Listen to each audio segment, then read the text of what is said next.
Donc voilà, on a là la vue d'ensemble des aspects du chantier technique.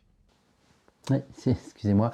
A-t-on prévu comment est-ce qu'on allait adresser ce chantier technique, mais de façon incrémentale, vous savez Non, pas besoin, il faut tout faire. Ah, ok, bon. Est-ce que t'as déjà vécu ça? Ça porte un nom sacré. Le chantier technique! Une manière de dire qu'effectivement, il faut tout faire sans trop se poser de questions. C'est un des pires cauchemars d'agilistes. Combien de Scrum Master, Product Owner, Coach Agile s'est retrouvé sur une mission comme ça? Désemparé car dès qu'il voulait mettre un peu d'agilité, d'adaptabilité, d'empirisme, on lui opposait toujours la même réponse. C'est bon, c'est un chantier technique, on sait ce qu'on doit faire. Cette situation tristement courante a aussi été posée sur le forum de Scrum Life. Psst, hésite pas à y aller, hein, c'est gratuit et ouvert à tous. Va sur scrumlife.tv/communauté. Dans l'exemple donné, c'est la même histoire. Comment insuffler de l'agilité alors qu'il n'y a aucun fonctionnel, que c'est juste un sujet technique?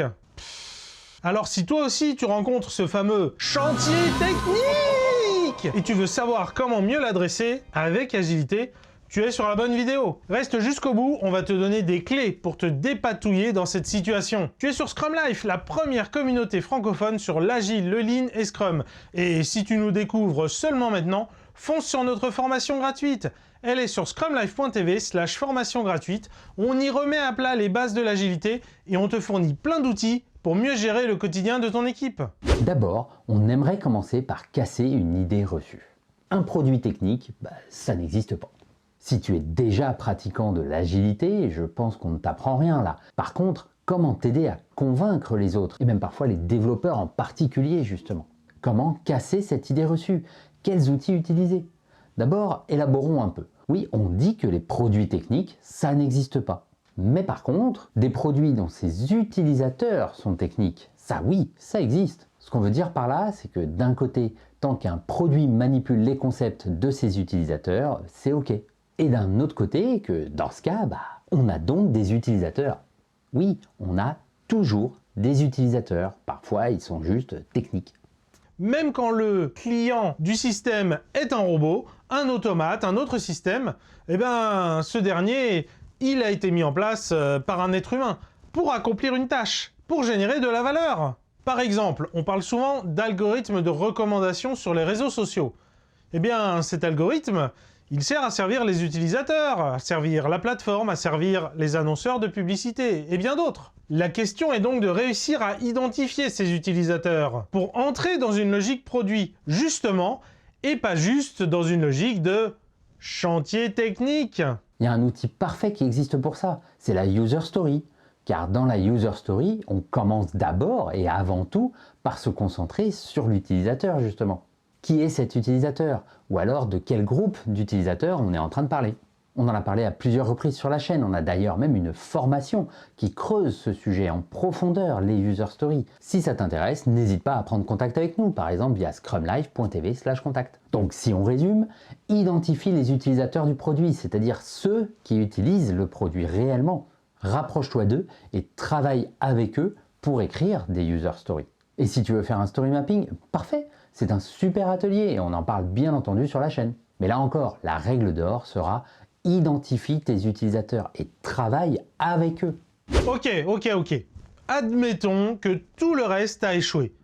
Personne ne veut entendre qu'on développe un produit avec des utilisateurs. Rien n'est perdu. L'agilité et surtout l'approche empirique restent pertinentes.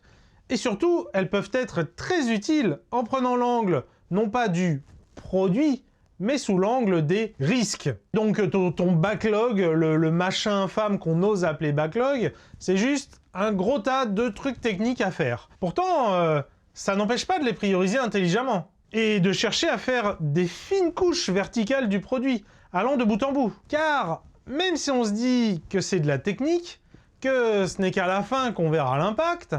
Un impact? Mais sur qui?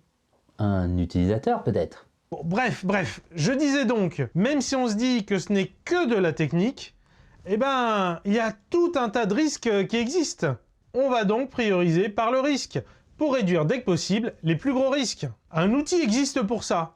Ça s'appelle la matrice des risques. Voici à quoi ça ressemble. En gros, on va lister les risques qu'on imagine, puis on va les classer dans un sens par gravité et impact, et dans l'autre sens par probabilité. On doit donc s'attaquer à des risqués en priorité, les risques les plus en haut à droite. Alors, si tu as un parcours de chef de projet, normalement, cet outil, il ne devrait pas être inconnu. Et c'est ok en fait, hein. C'est ok d'utiliser des outils de gestion de projet traditionnels sur un projet agile, s'ils sont pertinents. Le but, c'est pas de faire de l'agilité, c'est d'être le plus efficace, de créer plus de valeur. Et l'agilité est une manière d'y arriver, mais c'est pas une religion absolue. Il y a quand même une différence majeure quand on utilise ce type d'outil dans un environnement agile. On accepte que c'est juste une photo à l'instant T, que ça va changer avec le temps et qu'il va donc falloir soit jeter, soit mettre à jour en continu. Et si on doit le jeter, on veut aussi que ça ait coûté le moins cher possible à faire. Et aussi bien sûr que ce n'est pas un artefact créé dans un coin par des managers ou des chefs de projet, mais collectivement par toute l'équipe et en particulier ceux qui font. Car comme nous l'a bien expliqué Jean-François Aubrist, ce sont ceux qui font qui savent. Toi aussi, pose-nous nos questions en rejoignant la communauté et le forum gratuit de Scrum Life. Abonne-toi et partage cette vidéo et nous on se retrouve dans celle-ci qui nous parle de la gestion de projet Scrum et Agile, le fait de penser autrement la notion de risque et d'apprentissage. Ciao!